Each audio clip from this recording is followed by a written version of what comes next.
In the tractor. I want it clean, Isabella. All right, welcome back to another great episode of Cooking with Jason, part of Huser Helpers. Tonight we're going to be helping my wife with some cooking duties, and she's asked to have shrimp fajitas made up, so we're going to work on that tonight. What I have is 1.5 pounds of shrimp. Now these were 41 to 50 count shrimp. They were easy peel, so they had shells on, but they were deveined. I took those shells, just like Julia Child always said, don't throw any of that stuff away. And right now they are boiling on the stove. I'm using achiote concentrate with that to give it a nice red hue and the achiote flavor. We'll use that later on in the process, and we're going to be basting the shrimp as we cook them to help them stay moist. And by concentrating that shrimp flavor, we're going to ensure that these shrimps have all the potential that they possibly could, that good shrimp flavor.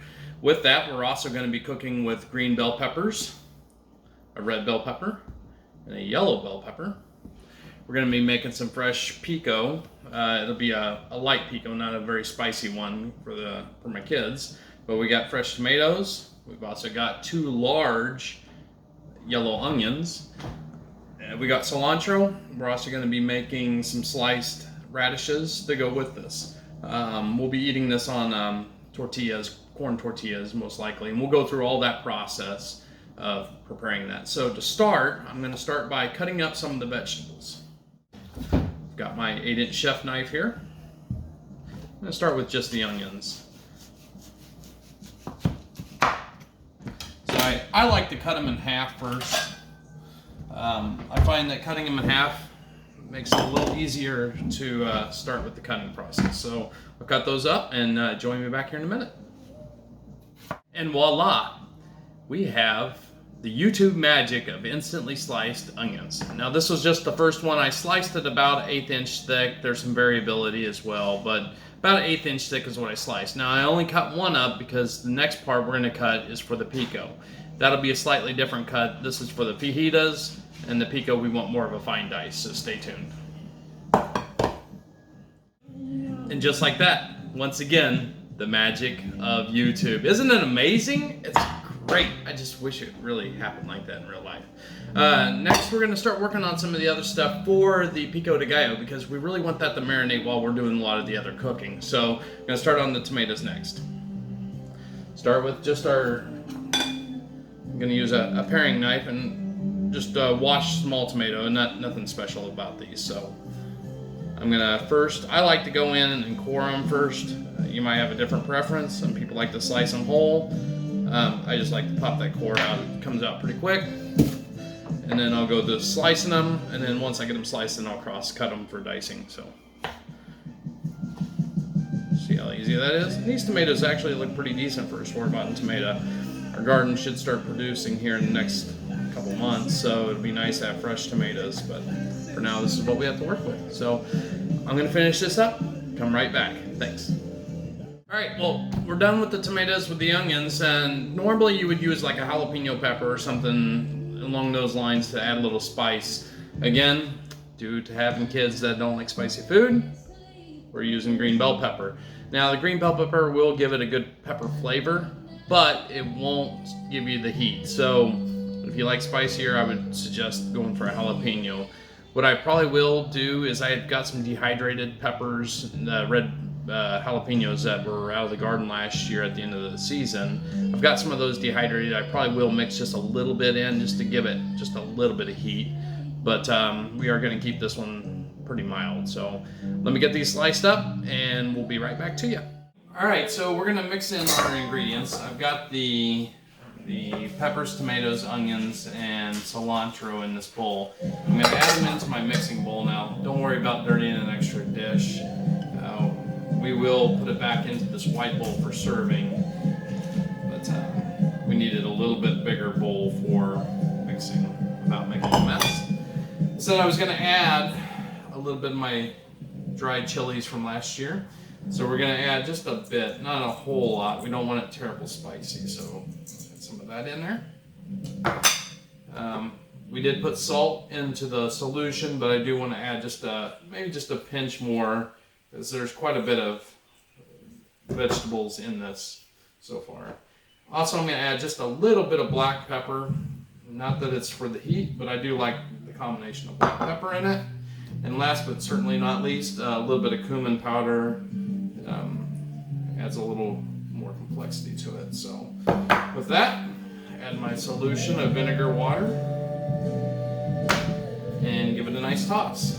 Now this is going to take a minimum of 30 minutes of setting for it to start breaking down some of the cell walls of the onions and the tomatoes and the peppers. And what that'll do for us is give us a little more juicy texture. But so yeah, this is looking really good. Some picos will have a little more tomato base. I like a little more onion base to it.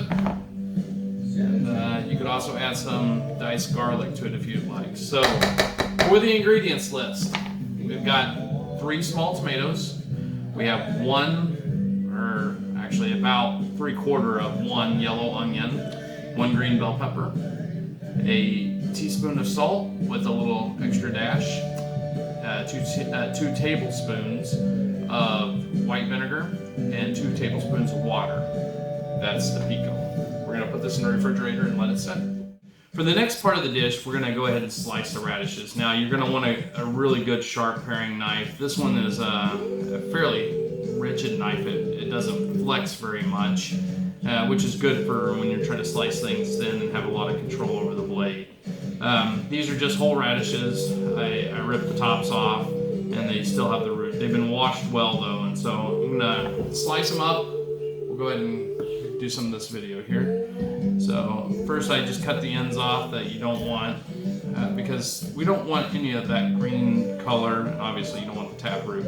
And then you just get a good handle on it and give it a nice thin slice. And you can see the knife is fairly sharp.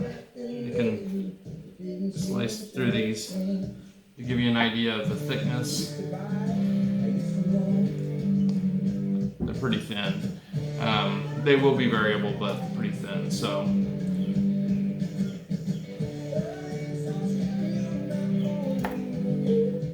oh my God! I cut myself!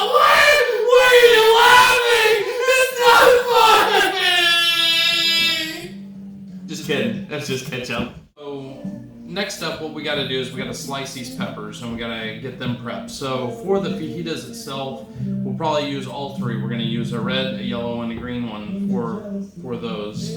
We like to eat a lot of vegetables, so with the 1 onion, actually 1 1/4 onion plus 3 bell peppers, that should give us plenty of vegetables to go with the shrimp. So I'm going to work on those now. It's the same process: core it, halve it, take the gills out or whatever you want to call them, and then slice them then. So I'll work on that next.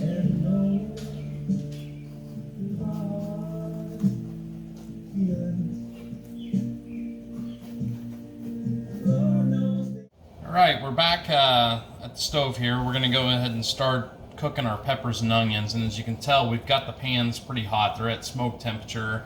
They've just been lightly dusted with oil, so we're going to add the peppers to 1 pan. We're going to add the onions to the other, and the reason we're not combining them both in this initial cooking stage is there's just not enough room in any one pan for all the onions and the peppers that we're going to cook. So we don't want to overcrowd them. We want plenty of room that we can toss them and make sure that they're cooked well.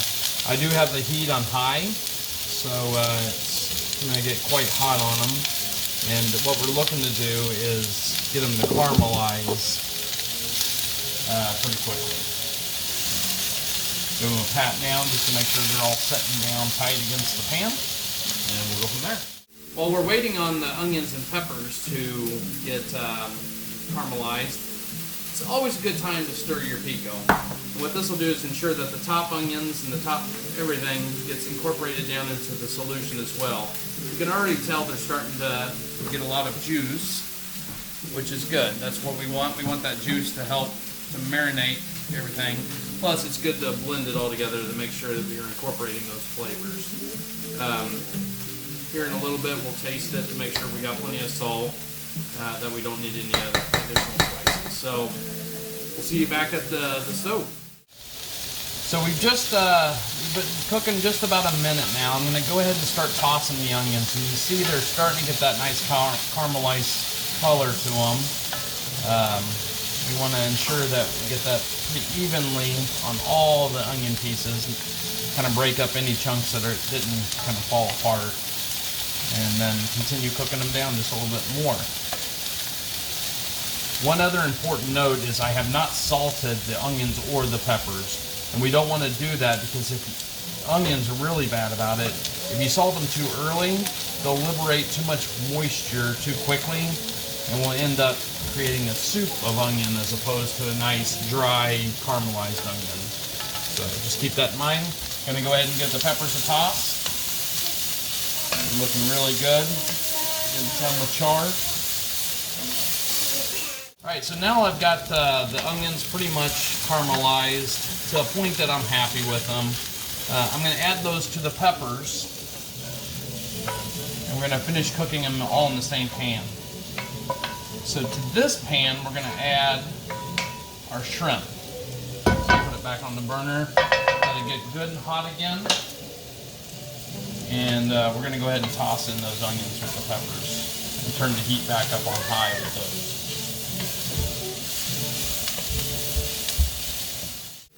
It's always a good time to remind folks, subscribe to our station, like it.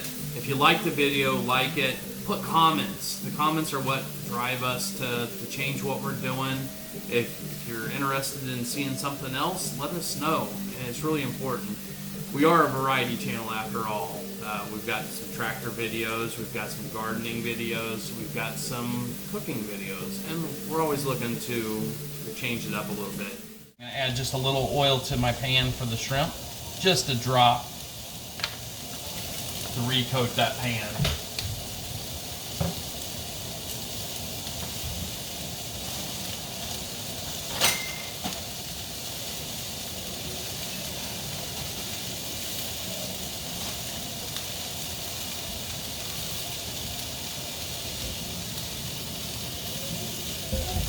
Next, we're going to add the shrimp.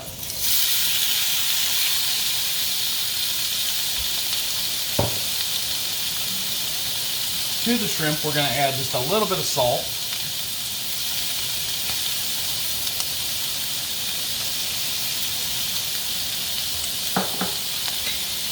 A little cumin.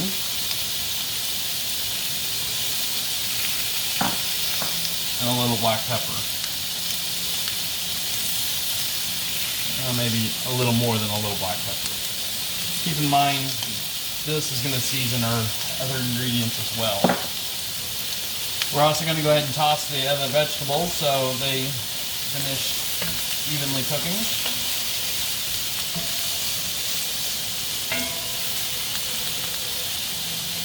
And we're going to go back and toss the shrimp.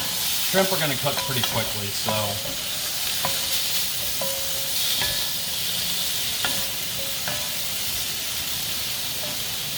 try to get them so they're cooking on each side evenly.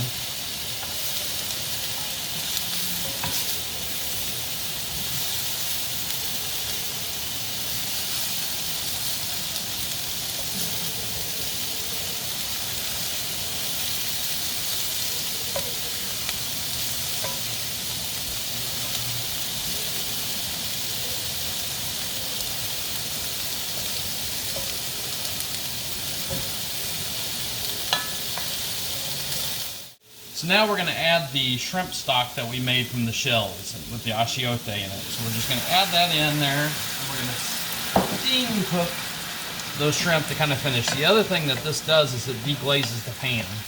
So we're adding a lot of flavor back to the shrimp. We're deglazing the pan to get all the flavor off that pan that we had. And then we're going to add this back into our onion and pepper mix. So we're just about ready to serve. I'll finish this up and meet you at the table.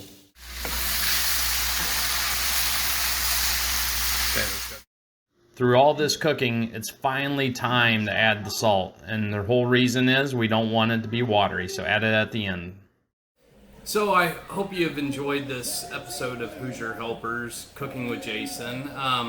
All the ingredients here were bought at the local Kroger, other than the achiote, and you might have to go to an international food store or your local Latino market in order to find that. But everything else is from Kroger. I mean, anybody can make this deal. Total prep time and cook time, you're looking at probably 45 minutes total. So it's not a huge time constraint to do this type of dinner. So anyway, I hope you enjoyed and stay tuned. Remember to like and follow. Thanks.